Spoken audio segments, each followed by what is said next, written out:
Is it advisable to keep changing your optionals for your UPSC examination? And this was a poll that we did, and we received that yes, you should change your UPSC optional with and go for most scoring optional. So this was one of the poll results which had maximum poll that we had received. But what we would like to discuss here is a major issue that most of the candidates have understood here. The idea, first of all, for UPSC is UPSC has proportional representation. What does that mean?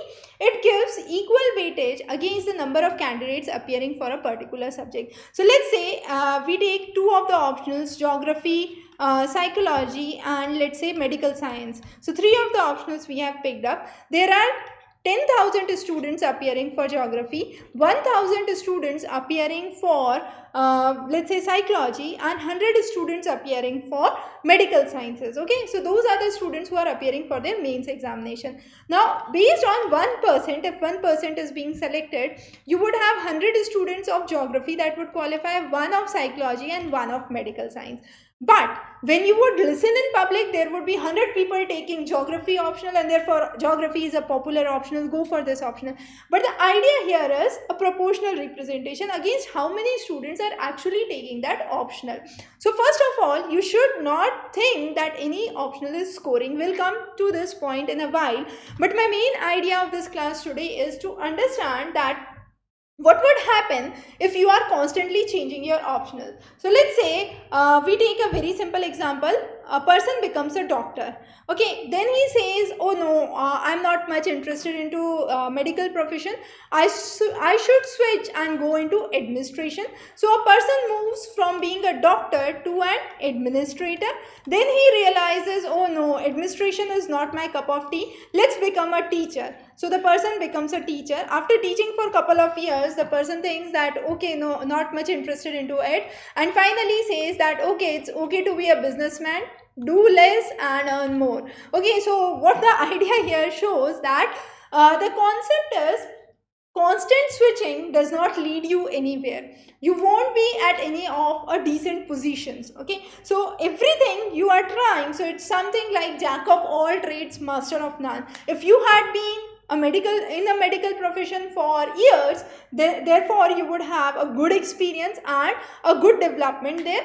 If you had been an administrator, you could have evolved over the years with experience and with other information around you. Same goes for any of the professions that you have been taking. You can take another good example, a cricketer going into, let's say, politics and becoming a politician, or a movie star going into politics and starting a new career. So definitely it's a new career, as I already said the word. So new career is something when you keep switching your optional. So if I'm taking one optional, giving mains with that optional this year, and then I believe that I did not score well in the mains examination, let me change my optional subject.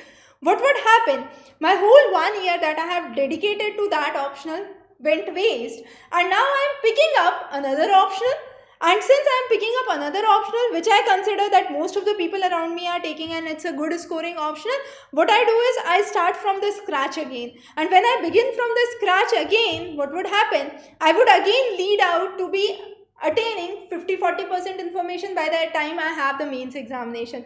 So it's ultimately jack of all trades, master of none. If you want to qualify with good marks, you have to be master of the subject that you are taken into account. So probably if you have done your masters in that subject, it's one of the best ideas, because when you are choosing your masters, you already have a mindset why you are going with that optional or why you are interested into that subject.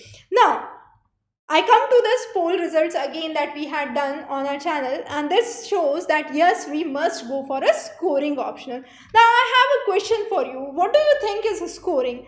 Is some of the subject bestowed to be scoring, or the subjects are created to be scoring? Now this is a very big difference between the two terms that I am trying to explain here. When I say bestowed to be a scoring optional, that means you might see people around you, institutions and other colleagues saying that, let's say, geography or public administration is a scoring optional. I would definitely say no optional is scoring.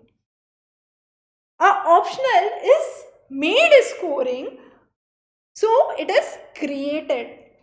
all the subjects are equally scoring. As we already said and took the case study of geography, psychology and medical sciences, and the proportional number of candidates qualifying from those subjects, and therefore it gives you a picture that you are asking 10 of the people around you and they say 9 of them say that they opted for geography, only one said that they opted for medical science, but you don't have that picture in mind that there were only very few candidates who appeared with medical sciences. So since that is one of the important things, I would say none of the optional is scoring.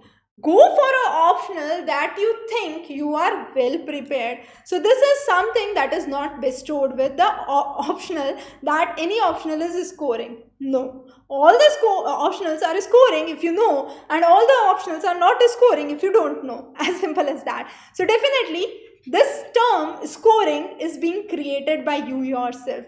Also, when we see a UPSC mains result, contrast it with a board examination result. In board you attain 99%, is still not able to get admissions for your Delhi University, but on the other hand with means you are nearly at 50% and you are among the qualified candidates. How come a same person have so much variation? So it's nothing, it's created by you. So what you consider is scoring or not is created. How it is created? So this is created primarily with three things. The first is you must have interest in that subject. You are appearing for mains examinations. I say that you should appear only once and it's better and best if you qualify in one go. But if not, at least you are there for 2 or 3 years with the same optional. So if you do not have interest, your dedication to prepare that would die off as you approach your mains examination. So definitely have interest. The second is knowledge. A lot of candidates I have seen from different sciences, engineering backgrounds, taking let's say geography as an optional. What would happen here is they do not have the fundamental information and they start writing, sending tests for evaluation, and once you go through the copy it clearly shows that no basic knowledge. So if you don't have basic knowledge, don't think that you can score good in any of the subjects. You can pick any of the optionals that you want, but you can score well only and only if you have knowledge in that subject. The third important thing is consistency. You have to keep constantly working, and this is not just for your optional but for anything that you do in life.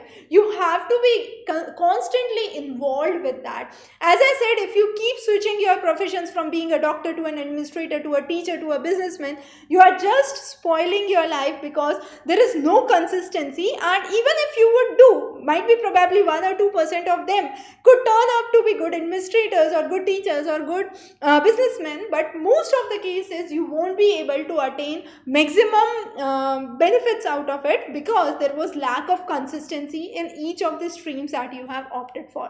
So maintaining consistency is paramount, and then whatever subject that you are choosing, just pick up the syllabus, try to arrange and compile information or content from various good references, standard authors, no class notes, and develop your concepts. Once you develop your concepts, add on the contemporary information to enhance your answer writing skills. So those are some of the best strategies that I would recommend to score well in optionals, and we have covered a different lecture where we have talked about how to score well, how to write good answers, and definitely optional is a very small percentage. GS has a huge percentage, so focus well on GS as well, and don't waste your time switching optionals. And in this game of switching optional, you also tend to invest less time into your GS, and therefore you might suffer in your prelims next year if you are giving a repeat attempt. So those are some of the things that you have to be very vigilant while you are pursuing your goal.